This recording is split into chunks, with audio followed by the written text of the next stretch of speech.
All right. Good evening, everyone. I'm not sure that there are many of us here at the moment. It is. Oops. All right. Hold on. It is Wednesday, November the 9th, 2022. And I'm still trying to get this one man show down with, boy, if I can't show you my little setup here because, but I got two other monitors here in my main thing, so I'm um, trying to make it work. And let me say hello to everybody. I see Jerry and Janet are on here, so and I've got my phone as well. So that good evening to you guys, and hello to my mom. I love you, Mama. Good evening to Barbara Callahan and to Kelly and Melody Woods and Kelly Kenfield and the Pastor and Sister Martinez, and good evening to the Eddies, to Mike and Lauren and David and Levi and Valor and Haven and Everett. And hello to Elizabeth and Jesse. Um, Good evening to Rachel and to Dayspring, uh, to Richard and Ellen, to Kathleen, Ron and Amy, Sonia, to Koch and Sonia and Margarita. Hope you guys are doing well. And Misty, good evening to you, and good evening to Lori and Pat. All right, well, I'm just because I've been having these little technical difficulties or whatnot. I'm just sticking with one psalm tonight just to make sure that, I don't go too long. So if we're shorter than a half hour, I guess that's a win. But I don't want to be left with extra time, and hopefully I can get this all to work properly tonight. Um, Hold on. So let me just switch there. All right. And I just need to get to that. Okay. So the title of this evening's Daily Manna is, let me transition here, is Slow to Speak, Slow to Anger, Quick to Listen. Of course, that's a passage in James chapter 1. And then I've added quick to listen and to wait on the Lord. And that's really often what we have to do is we're in a hurry, um, like, Lord, I need your answer right now. And he doesn't move at our timetable. And so what we need to hurry up and do is to wait. And so we're going to be looking at Psalm 39, and then we'll look at those verses in James or Jacob chapter 1. So Psalm 39, um, all right, beginning in verse 1. Sorry. All right. So verse 1, of course, is just says, for the music director, for Jeduthun, a psalm of David. David writes this. He said, I will guard my ways, so I will not sin with my tongue. I will muzzle my mouth while the wicked are before me. Right. So first of all, what he says here, it almost seems like a contradictory. He's like, I declared, I said, I'm gonna, I'm not gonna speak. I'm gonna, I'm gonna muzzle my mouth, and so he's gonna watch. The goal here is he's not gonna sin with his mouth.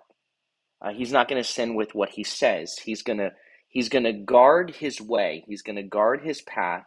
And that idea of I said it can be you in the Hebrew. It can be this sort of I declared, or I was intent on this, and that's really, there's this internal conversation where whatever he's facing, um, there's a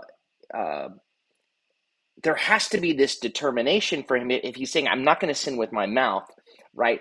That to set yourself uh, um, in that direction means I really, I have to be really careful. I have to use a lot of self control here. This is a difficult situation, so I'm intent on I'm not saying anything about it.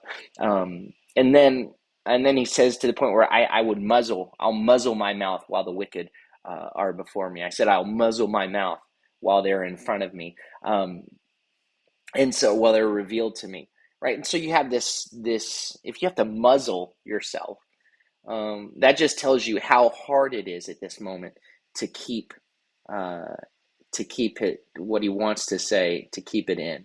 He goes on, he says, so I became utterly speechless. In the language here, I was bound speechless, like I was, you know, I became bound speechless. I kept silent, even from good. Like I wasn't saying a word, right? Because I don't know if you've ever been in that place where you think, I mean, there's some stuff boiling in, and you go, no, I'll just focus on the good or whatever. But somehow, as soon as you start talking, because it's so close to the surface, what you're angry about, or what you feel like is the injustice or the problem that is just, it's right there, that you don't even trust yourself to say something good without, something else sneaking out. He says, so I became completely speechless, bound speechless, kept silent, even from good. But my anguish was stirred up, or it became agitated, it became worse. Verse 4, um, he says, my heart was hot within me, right? My heart was hot within in my inner being while I was musing. Um, the fire burned. Then I spoke with my tongue, right? So here he's expressing this reality that he's furious. Whatever's happening, I guess I love to know. I'm thankful for psalms like this.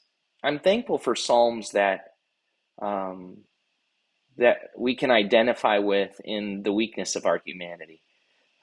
In those moments where, uh, like because here's what he's dealing with. He was like, I'm not going to sin with my tongue. I'm not going to say anything. I'm going to keep my self control. And now it's like it didn't make it better. Like it got worse here. He goes, while my heart was hot within me, my anguish, here where it says back in verse 3, there, let me go, where he says, my anguish was stirred up here, that it literally it became agitated, it became worse. So the holding it in wasn't solving the problem. He wasn't able to stuff it in and make it go away. So what do you do with that? Okay, so I kept it in. I didn't sin with my tongue. So what do I do with that? So at the end of verse 4, okay, he says, my heart was hot within me while I was musing, while I was, the language for musing here is,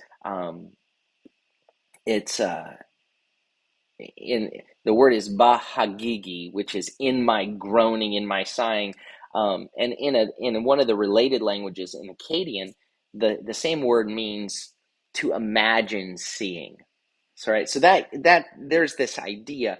The more I thought about it, the more I envisioned it in my head, my heart was hot within me. So then I spoke with my tongue. But here's the thing. So, we're going to read the passage in James.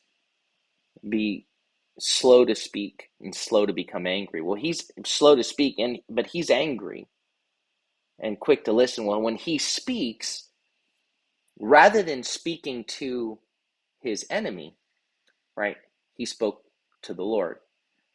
He took his words to the Lord. So he comes in verse 5 and says, let me know, Adonai, make me a know, help me to understand my end and what the number of my days is. Let me know how short-lived I am. And that where he says, let me know there at the end, that's in this first person cohortative, where it's this, I just want to know. I've got to know how short-lived I am. So is he saying, here he's let me know my end, what my number of days is. The language in here, in one sense, leads to the idea that he's saying, how long is this going to last? How long is this, whatever he's facing, whatever the trial is, how long am I going to go through this? Lord, and so he's asking the Lord to reveal to him something that it's unlikely that the Lord will reveal to him. The Lord doesn't tell us our end. He doesn't tell us the number of our days. how fleeting our life is. But David knows. He's like, so when we get to the next verse, he's so here. Let's read the next verse. So he says, "Behold, look, look, you made my days mere handbreadths, and my lifetime as nothing before you." And then he uses the word ach, certainly or surely. All humanity is only vapor, is like a breath, is hevel, it's hevel. And then there's a selah here, which is just kind of to sit on that. So he's saying, I want to know how long this is going to last, because look, you like my life is like a handbreadth. Like, you know this, Lord, it's not long. So how long is this difficulty? How long is this? I'm not going to live forever here, So how long is the trial? How long is the turmoil? How long is the difficulty going to last? And that's what he's wrestling with. And again, and he's bringing it to the Lord. He's not bringing it to everyone else. He's bringing it to the Lord. He's wrestling with the Lord. Because the Lord can handle our questions.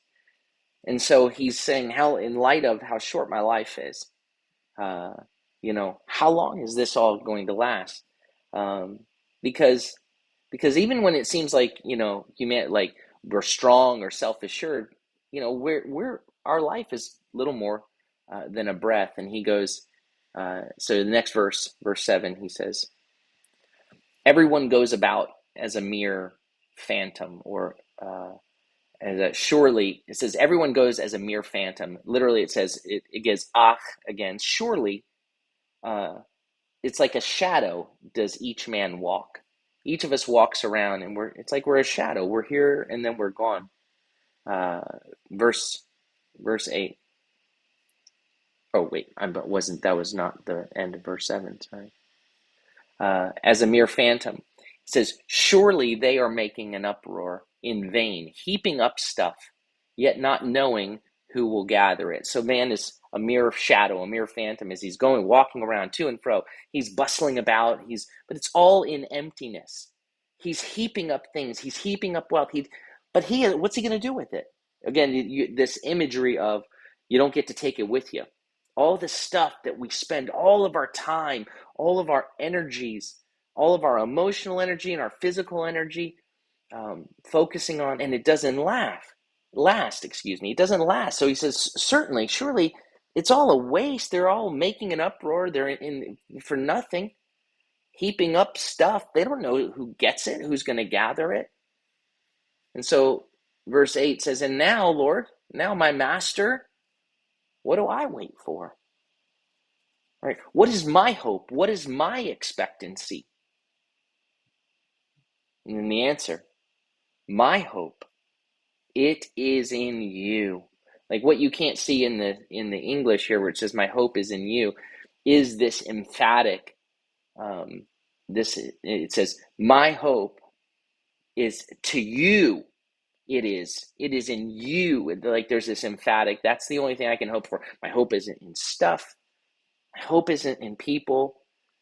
Right? Because people are it's like a breath as well. Life is short. And then he continues, verse 9.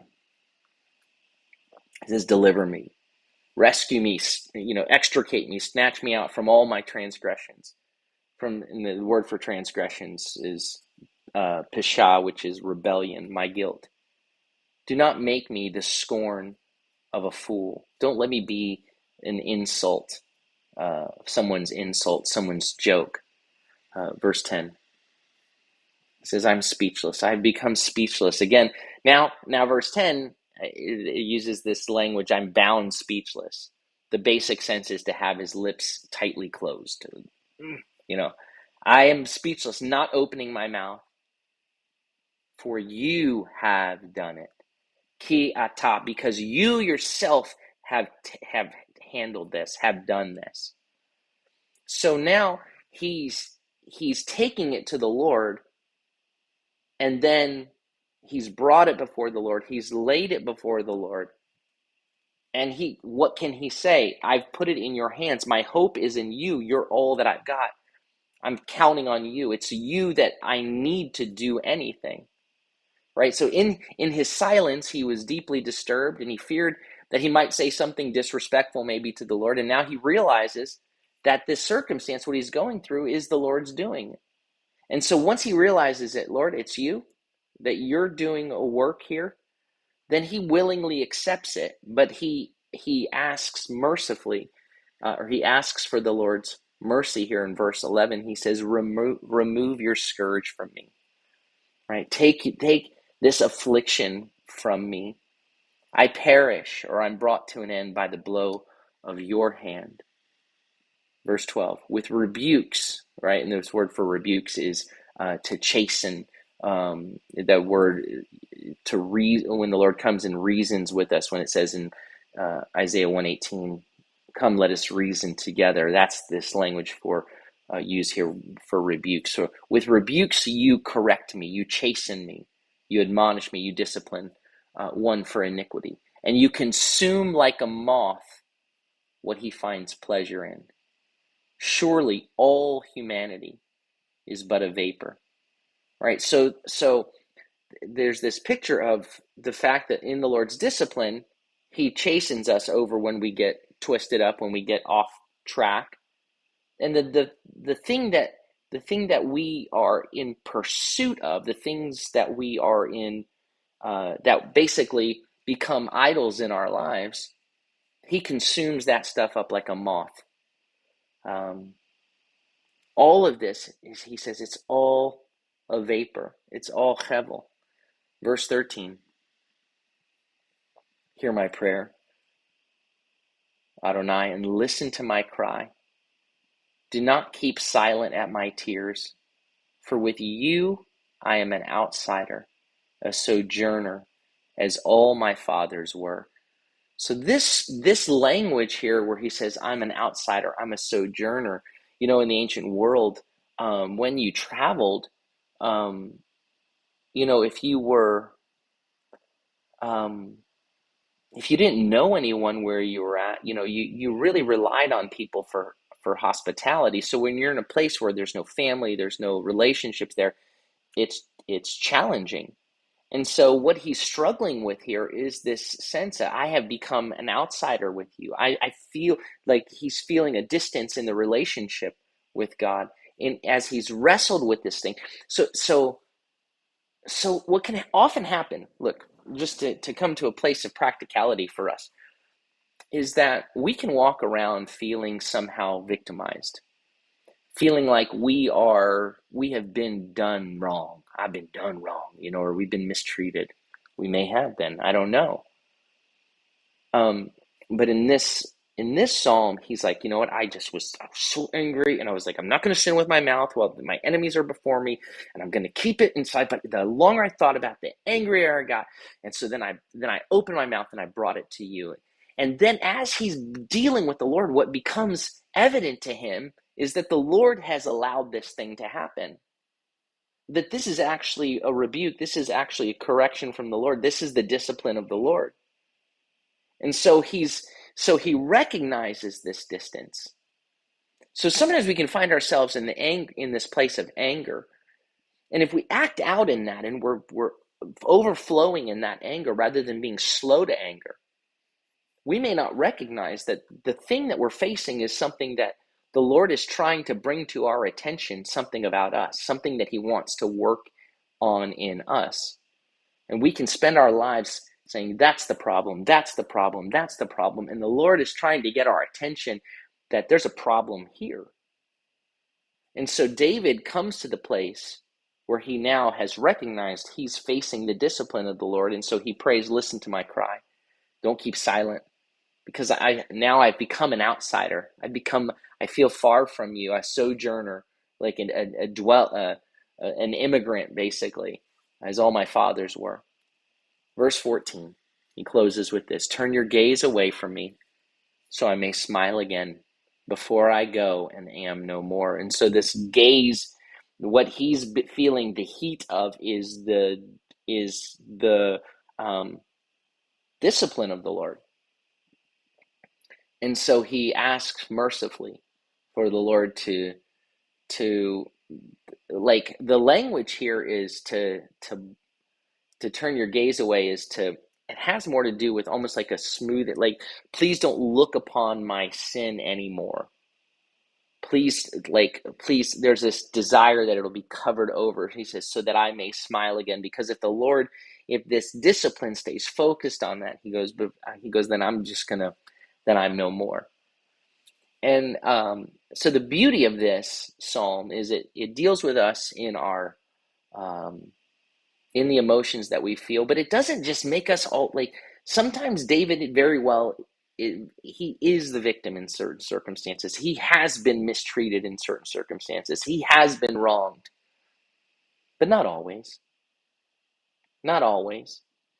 And what do we do with it? And there are times when we've been maybe mistreated, but there are times when the Lord is using the difficulties in our lives to try to get our attention. Are we going to focus on the our grievances, or do we go to the Lord and say, speak to me about me, when we recognize that, Lord, you're disciplining me, you're trying to get my attention here. And that happens within the relationship that we have with the Lord. And I want to just close by looking at the passage that we're familiar with in James chapter 1. James 1, 19. It says, know this, my dear brothers and sisters. Let every person be quick to listen, slow to speak, and slow to anger. Right? He says, know this, be aware of these things, brothers and sisters. He says, pay attention to what I'm going to say. Let every one of us be quick to listen, slow to speak, and slow to anger. I mean, like, if there was one verse that, if we could get this down, like, this is, I would never get a tattoo, but if I got something tattooed on me, this would be the verse, right? This would be the one. This is the one that I want to wrap around my, phylacteries, wrap it around my arm, or wear it, his law between my eyes. Quiet, slow to speak, quick to listen. Like, would you stop talking, Cosmo, for just a second to actually hear, and then be slow to be angry, slow to be reactionary. A few passages, Proverbs 29:20 says, do you see someone hasty in his words? There is more hope for a fool than for him. Proverbs 13:3, he who watches his mouth protects his life, but whoever opens wide his lips comes to ruin. Proverbs 15:1, a gentle answer turns away wrath, but a harsh word stirs up anger.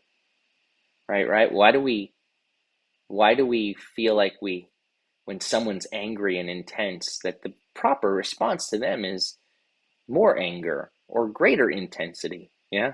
A gentle answer turns away wrath. A harsh word, though, stirs up anger, makes it worse, right?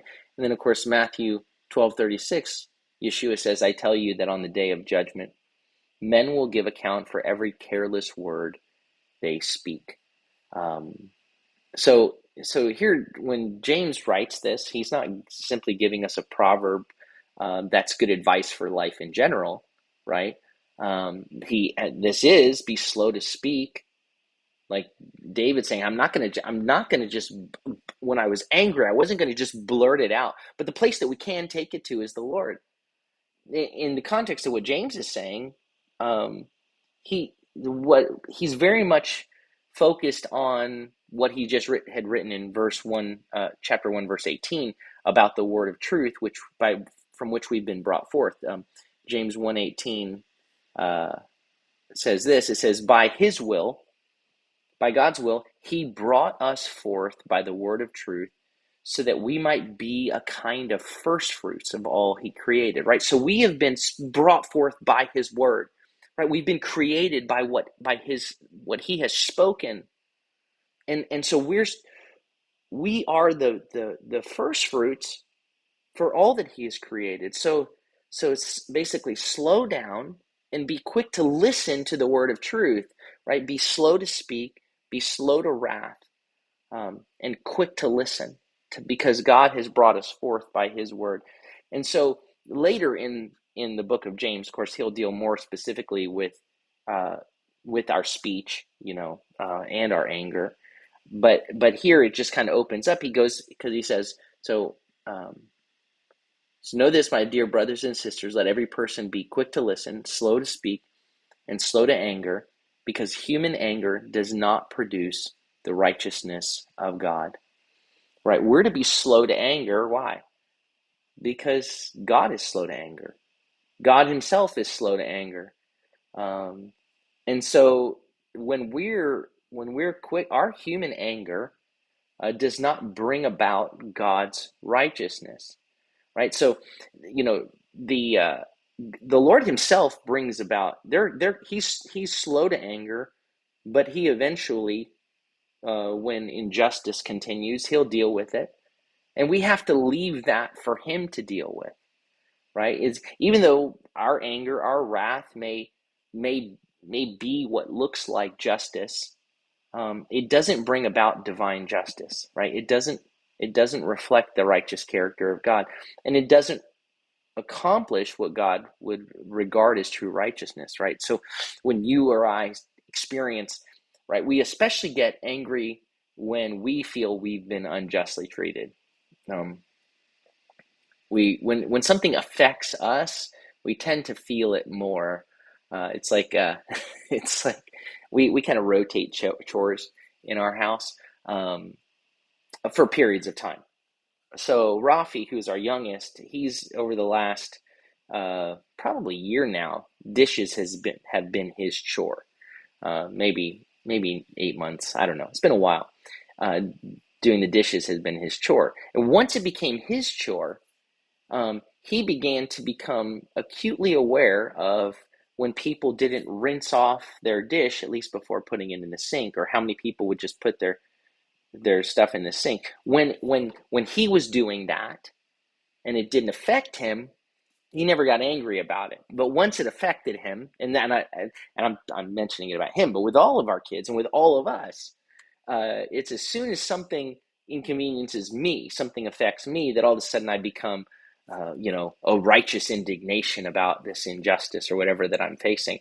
And somewhere usually laden in there is something a little bit self-serving. So sometimes when we see something wrong and we roil in anger over it, um, it might seem as though giving vent to that anger, um, is just and right, because it may serve to counter the perceived injustice, right?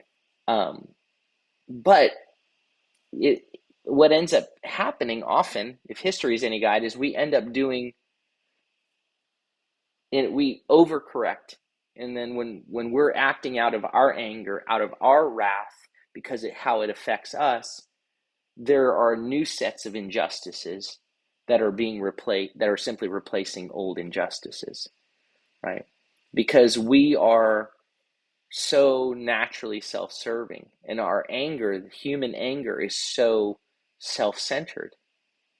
God's anger is just and righteous, and that's why He says, right? He says in Deuteronomy 32, vengeance is mine and payback, for the time comes when their foot staggers, right? Surely their day of disaster is near. What is prepared rushes on them. Vengeance, and then again he says it's reiterated in Romans. Vengeance is mine, is what the Lord says, right? So because when He brings about um, justice, when He brings vindication, it will be righteous. It won't be tainted with our self-centeredness. So we give it to Him. We leave it to Him. We say, slow to speak, quick to listen, and slow to become angry. And when we do speak, to bring it to Him, to bring the injustices to Him, to bring the difficulties to Him, and then say, Lord, show me about me. Speak to me about me. Have your way in me. Amen? All right, well, hey, this is, I made it through all of the, sorry. made it through everything with um, no, hold on a second, with no, I was getting ready for the end, difficulties, all the verses through.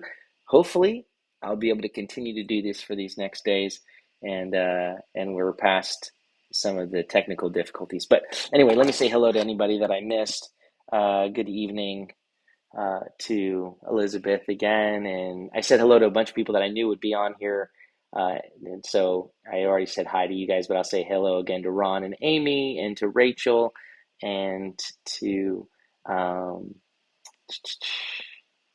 Sonia and Margarita, and I think that's it for now. But anyway, praise the Lord, we made it, and hope you're all doing well. May the Lord bless you and keep you. May the Lord make his face to shine upon you and be gracious unto you. May the Lord lift up his countenance upon you and give you peace. Shalom, shalom. Have a beautiful day.